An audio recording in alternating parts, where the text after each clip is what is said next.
This is Charlie Parsons for the Stomping Ground, powered by Wow Hydrate and available on DAZN. Hello, Francis. Hello, Parsons. Why is there two of you? We had a meeting in Hammersmith this morning. Oh, right, so now you're together. So we've plotted down, interview you, watch the press conference, soak it all in, go for a bit of lunch and do more work. More work? You don't do work. We're trying to now do work. You don't do work. Business ethos now is doing some work. What is this? It's an aura ring. Farming aura. No, it's spelt differently, I think. I like aura. O-U-R-A and A-U-R-A, right? Is that like a whoop for a ring? Basically, Yeah. it's a whoop. Do you know what it was I didn't like with the whoops? If you train or you'd have a shower, they get wet, and I didn't like that. So now, this doesn't get sweaty. Emotional stuff, that, mate. I mean, it's very high level stuff. Riveting. Yeah, thanks. Let's talk about Friday's night. Matchroom returns to York Hall. Now, I gave Eddie a bit of stick last week and joking. You jibed at Frank Warren for small hall shows at York Hall, but you guys are back. It is the home of British boxing. Yeah. Excited to be here on Friday? Very. It's going to be some atmosphere. We sold out in a matter of hours. It's going to be a great show. You know, look, a lot of things get said in boxing, as we know, that then get wheeled back. I think it's the right thing to do, though. You know, it's. I think you've seen as well with our shows, like we had Sunderland 7 weeks ago, or 6 weeks ago now, was packed out in there. You know, a smaller venue, but packed out, sold out immediately. Then 2 big nights in Belfast and Sheffield, and then back here. You know, it's all about, for us, activity, putting on the best shows we possibly can, and it's going to be a great night here on Friday. Friday night. Friday. You must know. Sorry, Friday. Also, I suppose, and this is probably a bit of a niche one for the boxing audience listening, but when it comes to venues in London, it is quite hard. You've obviously got, like, for smaller shows. Yeah, you right? either go very big. Disrespect, yeah, but you go wouldn't very be able big to go or Wembley Arena with this. But you could do the. And look, we've probably made the mistake in the past of going to a copper box or somewhere of that ilk where it's 7,000 people and you get 3, which still isn't bad. Like, to sell 3,000, like if we sold 3,000 for this show, would have been good. Just doesn't look great in there, you know. So yeah, I think it's the right thing to do, and it's good to be back here. You know, it's good to be back. I started out at York Hall, you know, with the shows I was involved in back in the day, the small fight nights, the prize fighters. So yeah, it's exciting. Let's talk a little bit about that main event. George Liddard steps up. It is a big step up as well. Kieran Conway's never been stopped. He's game as a pebble. Is that a saying? Game as a Is that pebble. what they say? Game as a pebble. Yeah, game as a pebble. I don't know why pebbles became. I like game. the way you. Yeah, no, I've heard that. Thanks. Game as a pebble. He just. Eddie say that. Yeah. Oh, well, it must be right. If Eddie said it, hell, yeah, must be accurate. Right. But yeah, it's a really, really good fight, the main event. Brilliant fight. Fair play to both of them for taking it. Really, you know, Kieran Conway, as you said, never been stopped. He's been involved in big fights all around the world.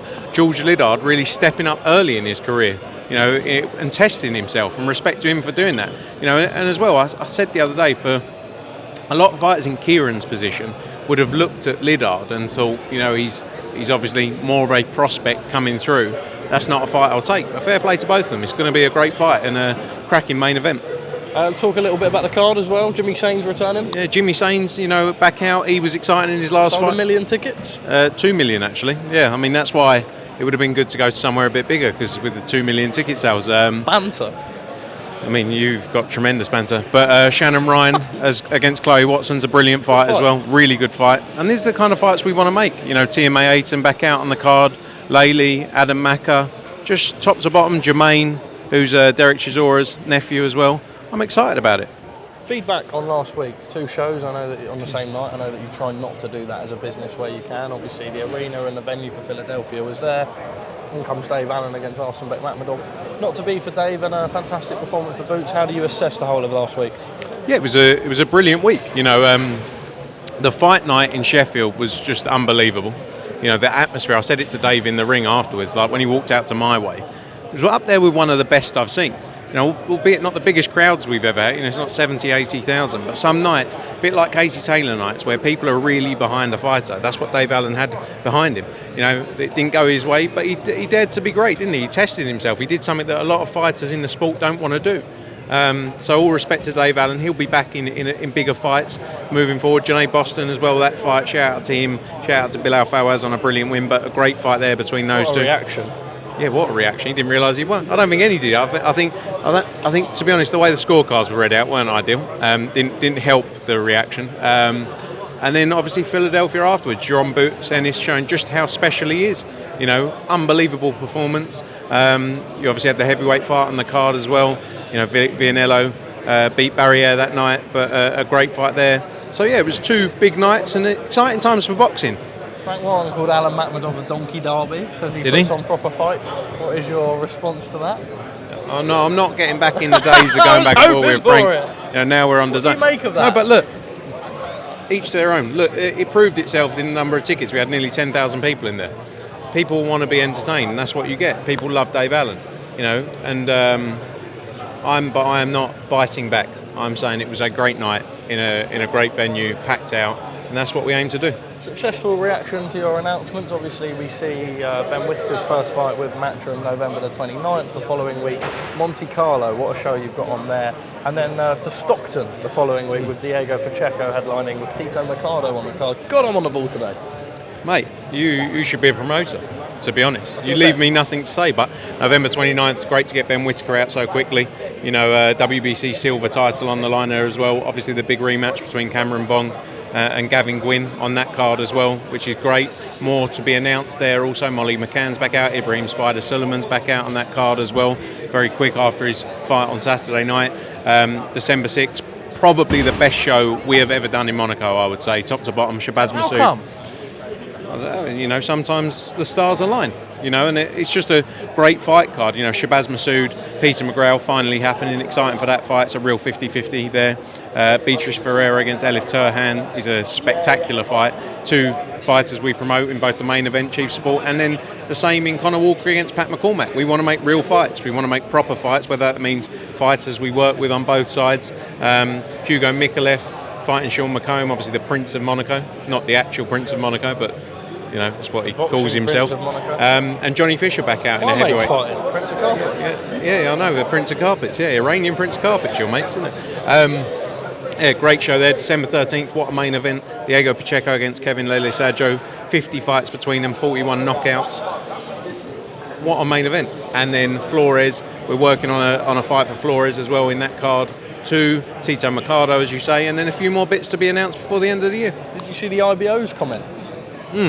What did you make of it? I spoke to him last night. For discrepancy, for the viewers who haven't seen it, they said they would not sanction the IBO World and a regional title. Yeah. I was a bit surprised when I saw IBO World and European. The feedback online from the boxing public, with no disrespect to the IBO, seems to be, all right, well, let's just have it for the European then. Your thought?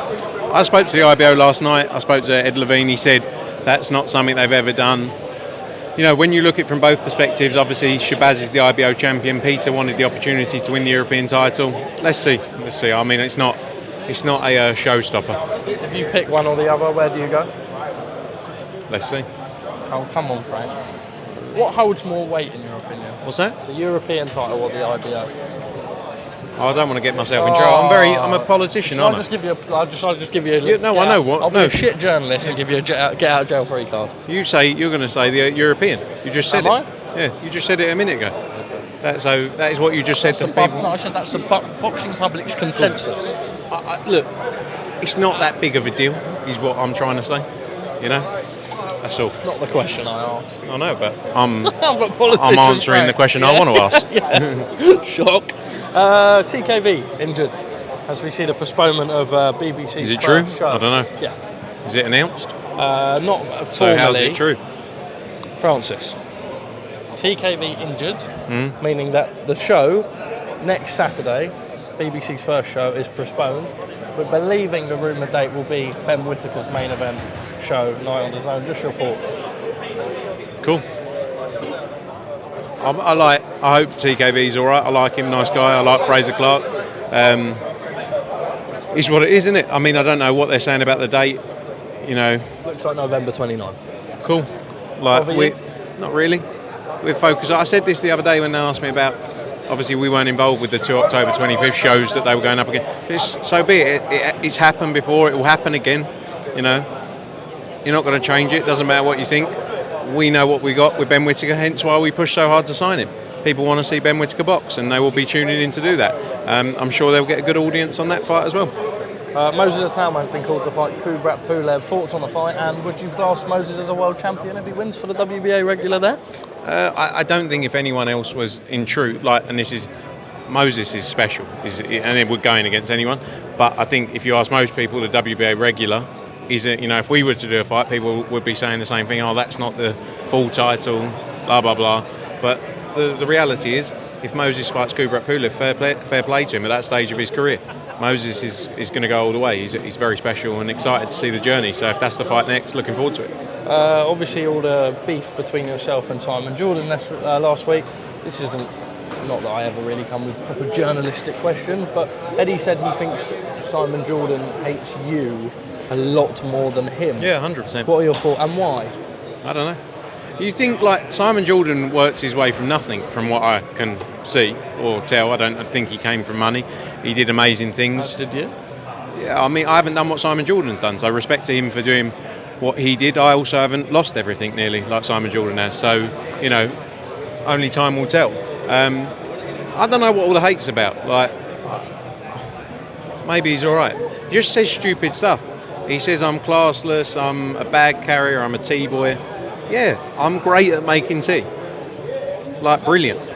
The whole tea boy thing, is it a bit kind of like cheap shot in the way that he calls Eddie Silver? Don't really care. But it's a bit of like you're not a tea boy anymore, though, are you? So what's I'd still make a cracking cup of tea for him. It's not really the point, though, is it? Look, he's a very bitter man. Like, look at him in everything he says, everything he does. He's a bitter man. Like, that's the reality of Simon Jordan. I don't know why he's so unhappy. It's not just me, is it? Like, look at his radio show. Everything he does is to be divisive, and it gets clips. Yeah, exactly. So fair play to him if that's the game. I always think, like, come out of that and be like, hello, how are you doing? You're all right. Like, it's all a game, isn't it? Blah blah blah. But with him, go on. No. You were going to say something. No, I was actually agreeing with what you were saying. Right, It's a whole game. I like the bravado of it. The game's the game. I get game. what you mean in terms of like cameras are off and it's not like, oh, you're right, mate. It's just very like cold. Yeah. Look, it is what it is. I don't lose sleep over Simon Jordan. I like responding to him because it gets the people going. It's provocative. Just lastly from us, you're able to obviously deal with Riyadh season or the partnership extension. A lot of the Matchroom documentary seem to be teed up to kind of sale of some sort. Where are we at? I'm still here, so I'll be on a beach somewhere if it was. Do you think your job becomes redundant if the business is sold? No. You nearly put yourself in it there, Francis. No, but I'd be out on the beach, wouldn't I? I'd be celebrating. You do that enough, mate. No, I don't. You do. I've had one holiday this year. Not like you. 2 days. Do you know what? Don't count as a holiday. I've worked my way into a position where I should be a bit more relaxed with work, whereas actually it's gone the opposite way for you. Like you are doing exactly that. Yeah, wrap it up, mate. Come on. Cheers. Francis, Bye. see you later, guys. Thanks, mate.